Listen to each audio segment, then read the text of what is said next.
नमस्कार, मी सोनल. सुमाज किचनमध्ये आपणा सर्वांचं स्वागत. आज आपण या भोपळ्याच्या 3 रेसिपी पाहणार आहोत. परंतु हा भोपळा म्हटला की पहिल्यांदा सर्वांना आठवते ते बालपण.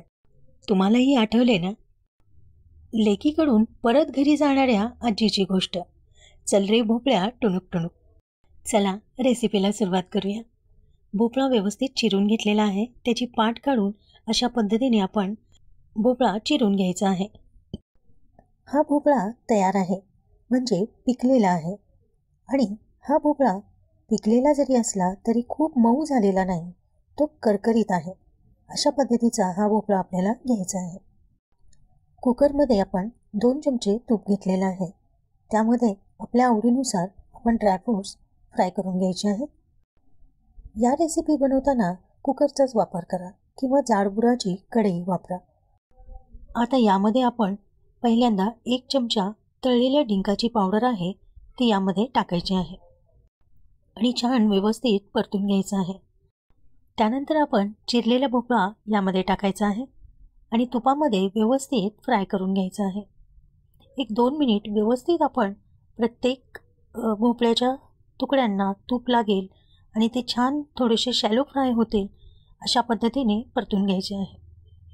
त्यानंतर 1 फुलपात्र, जर तुम्ही कप वापरणार असेल तर कपाने 1 कप दूध टाकायचं आहे आणि उरलेला 1 चमचा डिंकाची पावडर परत टाकायची आहे.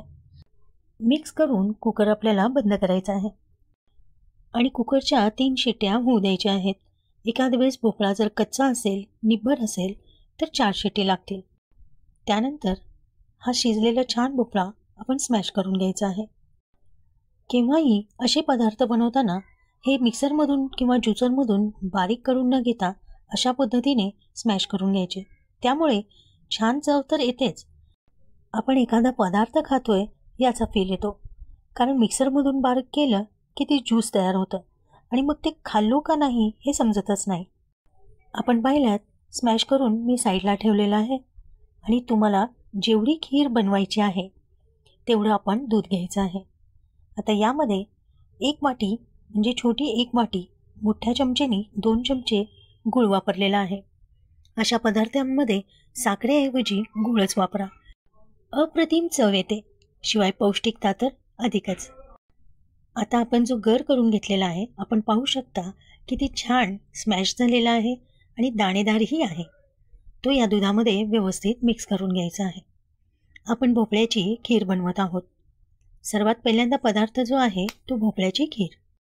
खीर बनवतानाही आपण यामध्ये जे दूध घेतलेलं आहे ते थोडंफार आटवलेलंच घ्यायचं, जेणेकरून छान आणि दाटसर अशी खीर तयार होते. आता यामध्ये 1 चमचा वेलदोड्याची साखरेमध्ये बारीक केलेली पावडर टाकलेली आहे आणि ती व्यवस्थित मिक्स करून घ्यायची आहे. या रेसिपीसाठी आपण बारीक गूळ वापरलेला आहे, गुळाची पावडर वापरलेली आहे. आपण साधा गूळ वापरणार असेल तर गूळ कसा आहे ते जरूर पहा, कारण गुळामध्ये सॉल्टचं प्रमाण थोडंफार असते. त्यामुळे खीर मिक्स करताना दुधामध्ये आपण ते गूळ टाकल्या दूध फुटण्याची शक्यता असते. त्यामुळे सतत ढवळत राहा. छान अशी पौष्टिक खीर तयार झालेली आहे. थंडी पावसाळ्यामध्ये तर ही खीर अत्यंत गुणकारीच. चला तर पुढची रेसिपी पाहूया. ही आहे रबडी. खिरीपासून आपण रबडी बनवणार आहोत. त्यासाठी 1 चमचा दुधाची पावडर घेतलेली आहे, 1 चमचा कस्टर्ड पावडर घेतलेली आहे आणि आता याच्यामध्ये हे दोन्ही मिक्स होईल एवढंच आपल्याला यामध्ये दूध घ्यायचं आहे आणि दाटसर असं हे मिश्रण तयार करून घ्यायचं आहे. जर दूध जास्त वाटत असेल तर परत 1 चमचा आपण या इथे दूध पावडर घेतलेली आहे आणि व्यवस्थित मिक्स करून घ्यायचं आहे. हा भोपळा भरपूर पौष्टिक आहे, शिवाय आपण यामध्ये दूध, ड्रायफ्रूट्स आणि गूळ वापरलेला आहे. त्यामुळे चव खूपच छान येते. ही रबडी बनवण्यासाठी पहिल्यांदा आपण खीरच बनवायची आहे. सकाळच्या वेळेस गरमागरम अशी ही खीर खायची आणि नंतर यामध्ये हे जे मिश्रण आपण तयार केलेलं आहे ते मिश्रण यामध्ये ओतून दाटसर होईपर्यंत ही खीर आपण व्यवस्थित शिजवून घ्यायची आहे. पहा, एकाच रेसिपीमध्ये 3 रेसिपी आपण बनवत आहोत. खीर तयार झाली की हे मिश्रण मिक्स करायचे आणि छान व्यवस्थित उकळी घ्यायची.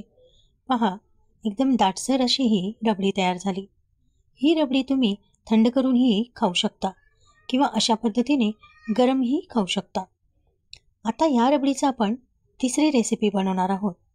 ती आहे कुल्फी. यामध्ये आपण जे दूध पावडर आणि कस्टर्ड पावडर घातलेलं आहे ते व्यवस्थित शिजल्यानंतर, व्यवस्थित शिजलं पाहिजे तरच ही रबडी छान होते.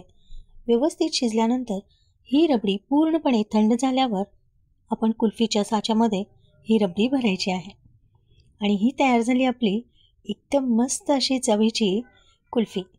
तुम्ही ही रेसिपी जरूर करून पहा. ही भोपळ्याची कुल्फी आत्तापर्यंत कुणीही केली नसेल. तुम्ही जरूर करून पहा. आणि या कुल्फीमध्ये साखर नसून आपण गूळ वापरलेला आहे. खूपच छान अशी ही चवीची कुल्फी तयार होते. या तिन्ही रेसिपी तुम्ही जरूर करून पहा.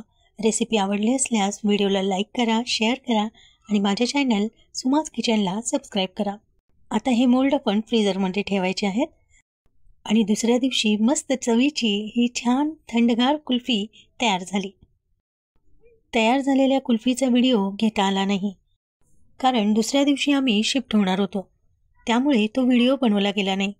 हा व्हिडिओ ही 2 वर्षापूर्वीचा आहे, परंतु रेसिपी नवीन आहेत, तर तुम्ही जरूर करून पहा. भेटूया पुढच्या रेसिपीसोबत. धन्यवाद.